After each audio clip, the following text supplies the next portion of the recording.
Focus Projet. Bienvenue sur Focus Projet, le podcast du management de projet. Le management de projet, qu'est-ce que c'est ? Ça va être les différentes techniques et outils qui vont nous permettre de mener à bien nos projets. Planning, coûts, risques, gestion d'équipe, changement, communication, définition du besoin. Au fil des épisodes, on va voir tout cela ensemble.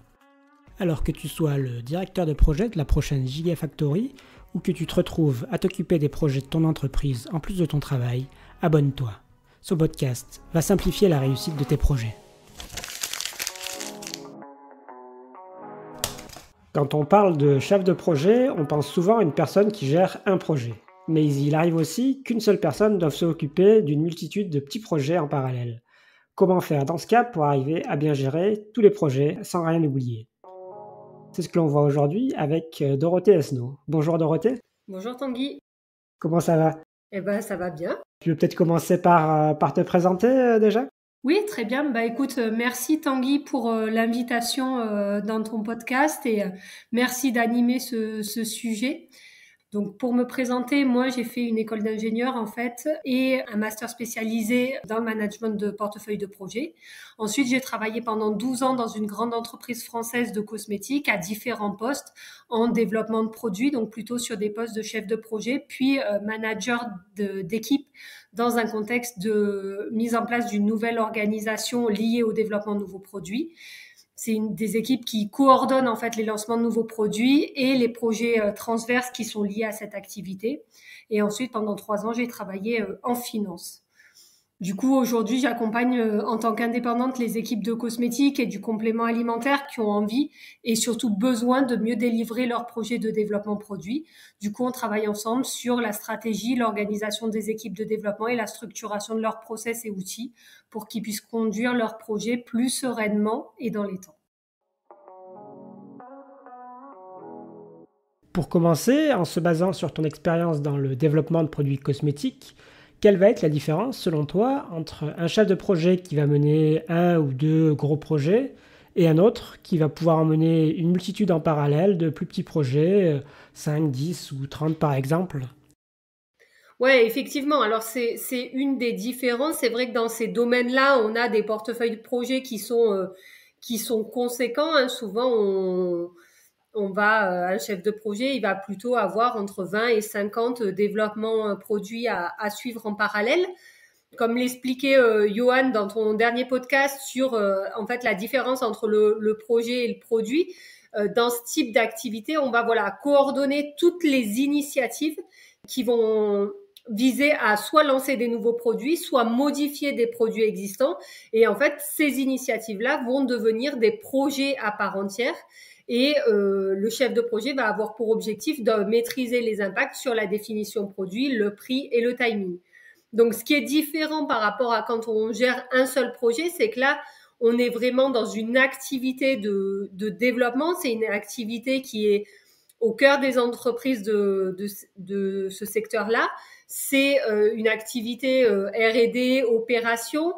Les équipes ont l'habitude de travailler sur les projets. C'est leur quotidien, en fait, de travailler sur ces projets de développement produit. Ils sont pas sélectionnés, retenus uniquement pour participer à un projet.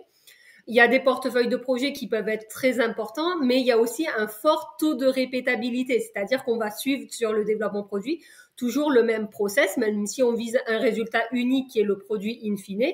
On va être sur un processus de développement qui est relativement, en général, formalisé et connu des équipes. Et on va avoir des niveaux de complexité et d'innovation qui sont différents. Donc le rôle du chef de projet, il va être un petit peu différent par rapport à un gros projet, c'est-à-dire la phase de cadrage va être moins importante, il va y avoir moins de négociations des ressources et du budget du projet, puisqu'en fait ces équipes sont engagées en permanence pour développer les nouveaux produits. On va pas venir les sélectionner, les retenir.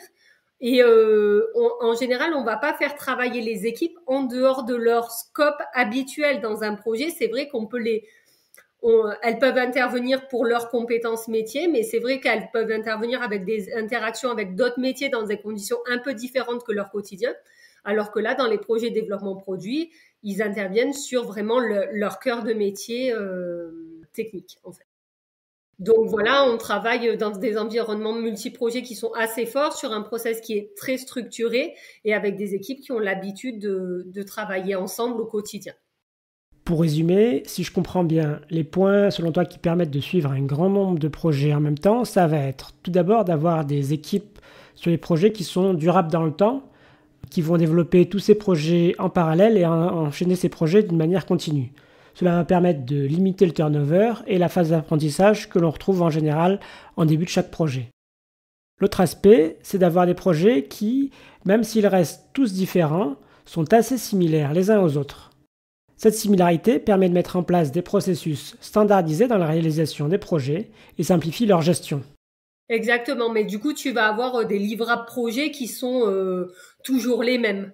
Typiquement, tu vas toujours livrer une validation de formule, une validation de packaging, un protocole de test qui est globalement le même.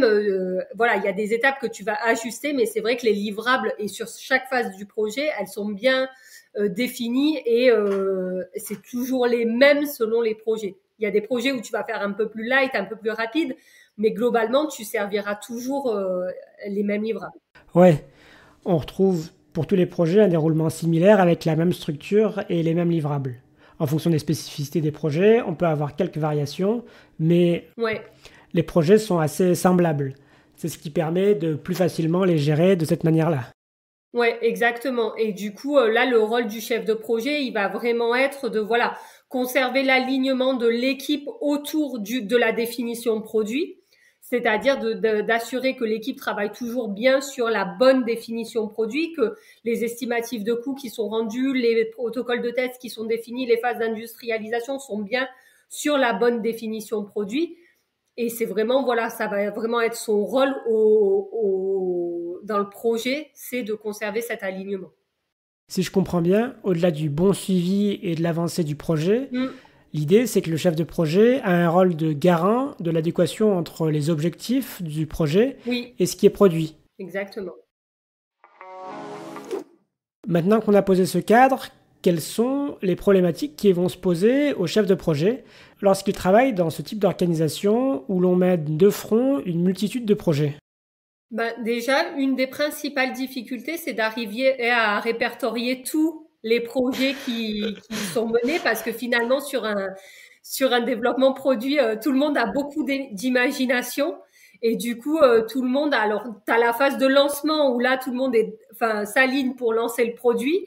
Et puis après, dans la vie du produit, il y a toujours des améliorations, des modifications qui sont apportées, qui constituent chacune autant de projets individuels. Et du coup, là, il va falloir réussir à recenser vraiment toutes les demandes qui sont faites.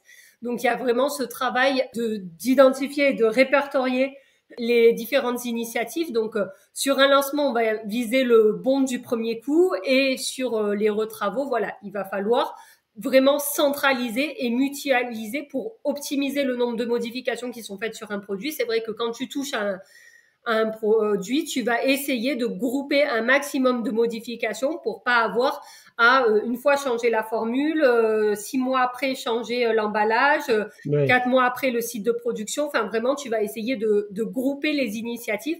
Et donc ça, c'est déjà un challenge souvent pour les entreprises. Un travail important, oui. Exactement.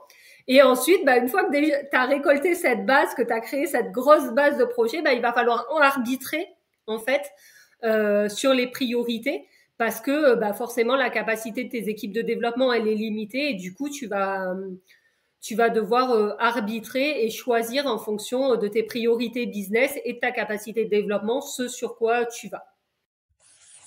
Peut-être le dernier point, c'est une des problématiques pour le chef de projet, c'est de gérer en permanence en multi-projet.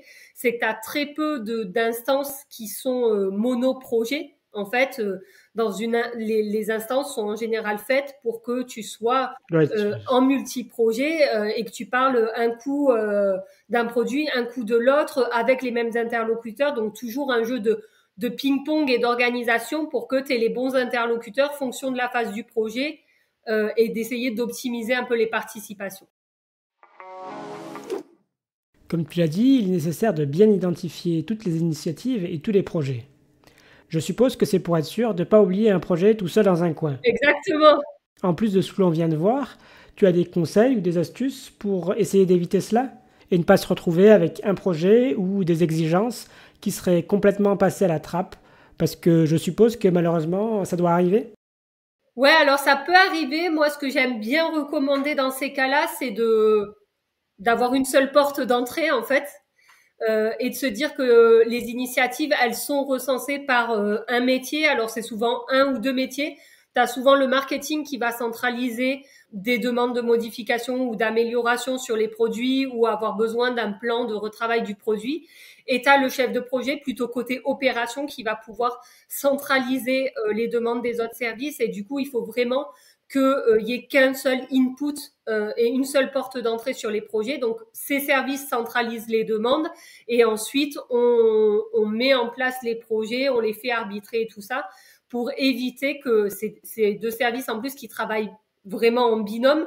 Donc, du coup, ça leur permet d'échanger et de voir à quel moment ils vont pouvoir intégrer le changement qui est demandé. Ouais. Et ça leur permet vraiment de recenser et de faire prioriser le besoin. Du coup, on en revient un peu à ce que tu disais précédemment. Dans un premier temps, arriver à bien tout identifier, ouais.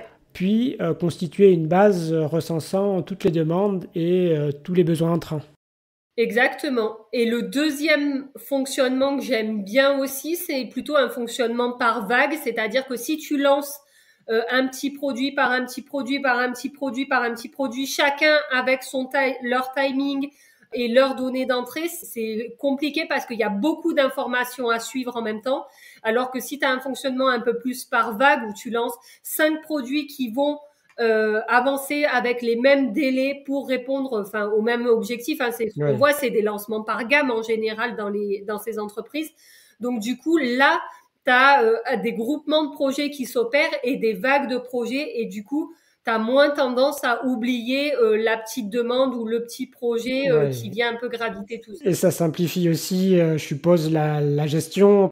Les projets avancent à peu près à la même vitesse ensemble et ça limite les dispersions, je suppose aussi. Exactement. Et du coup, en général, tu regroupes quand même les mêmes interlocuteurs. Enfin, du coup, c'est quand même plus efficace, même dans l'organisation au quotidien pour les chefs de projet. Pour arriver à manager une multitude de petits projets, tu nous as déjà pas mal parlé de standardisation, à la fois sur les méthodes, mais aussi en regroupant les projets par vague pour avoir des activités similaires au même moment afin de limiter les dispersions. Tu as d'autres conseils à donner aux chefs de projet ? Moi, ce que je conseille vraiment à ces chefs de projet, c'est déjà de bien connaître leur rôle et leur valeur ajoutée dans le processus de développement.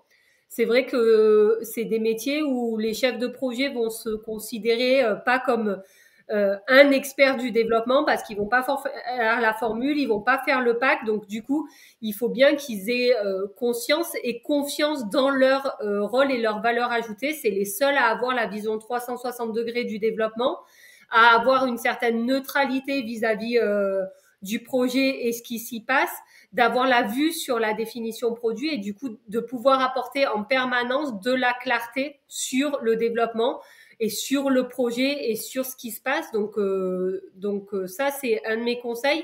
Et en même temps, de bien connaître leur portefeuille de produits. Ça, c'est hyper important. Donc pour ça, il n'y a pas de miracle. C'est des chefs de projet qui doivent aller comme les autres au contact des équipes, qui doivent se lever, aller poser des questions, aller voir leurs interlocuteurs, challenger quand ils comprennent pas les sujets, challenger quand c'est pas logique.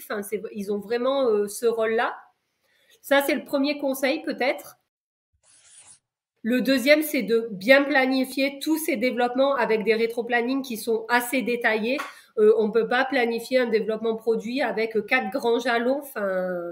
C'est compliqué. Donc ça leur permet de savoir en permanence où ils en sont dans leur développement, ce qui reste à faire, qu'est-ce qu'on va aborder en réunion, quelle est la prochaine étape à préparer, puisque comme le processus est connu, c'est l'avantage, c'est que tu sais ce que tu vas avoir à faire, donc tu peux anticiper, préparer, poser les questions, préparer les phases d'après.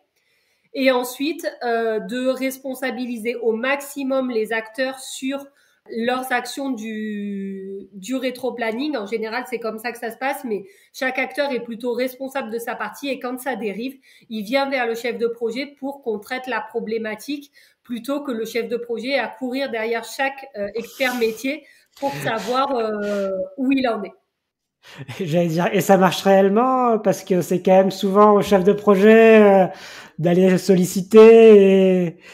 Oui, oui et non. C'est-à-dire que dans les équipes qui ont l'habitude de ces fonctionnements, qui ont un process Ouais. qui est bien défini et où tout le monde est objectivé sur la réussite du projet, il y a un vrai sens de la responsabilisation et les personnes, voilà, viennent expliquer quand elles ont Ouais. un problème et sollicitent le chef de projet, surtout quand elles ont un problème. Et le chef de projet intervient, voilà, sur ces actions-là. Enfin, tu te doutes bien qu'avec 50 projets dans son portefeuille et une centaine d'étapes à chaque fois à coordonner, il peut pas être partout. Donc voilà, ça peut fonctionner et il faut que ça se mette Oui, en place. ben, j'en doute pas sur le fait que ça puisse fonctionner. Et je pense que c'est d'autant plus facile avec des équipes qui sont stables. Ouais, Les gens exactement. se connaissent et parce que c'est souvent, ça peut souvent être la difficulté dans certains cas où avec les phases d'apprentissage, les gens savent pas forcément à quel moment alerter, à quel Et moment oui. faire remonter les informations et c'est des choses qui s'acquièrent dans le temps et le fait d'avoir des équipes stables Mm. qui mènent des projets à la suite les uns des autres, ça facilite ces choses-là. Ouais, exactement. En plus de ça, tu as des outils ou des méthodes pour être sûr de rien oublier, pour avoir fait ça dans un autre domaine, l'industrie, où je gérais peut-être pas 50, mais une bonne dizaine de petits projets. De mon point de vue, arriver à ne rien oublier, ça reste un des points les plus importants. Ouais, c'est vrai. Alors, on revient souvent sur des basiques et des points qu'on a évoqués avant, hein, mais il y a pas de secret. Enfin, pour moi, le travail en équipe projet ou encore team, c'est quelque chose qui fonctionne relativement bien pour éviter les silos et réussir à suivre les projets. La définition du process de développement avec ben voilà un vrai RACI, des gate projets, un rétro-planning détaillé. Voilà, ça reste un incontournable de ce type d'organisation. Un système de gouvernance avec implication de la direction. Et après, ce qu'on peut rajouter, c'est un classique de la gestion de projet, des KPI et voilà, des indicateurs de développement. Enfin, tu vois, qui Ouais, vont pouvoir un peu donner les priorités chaque semaine, quoi.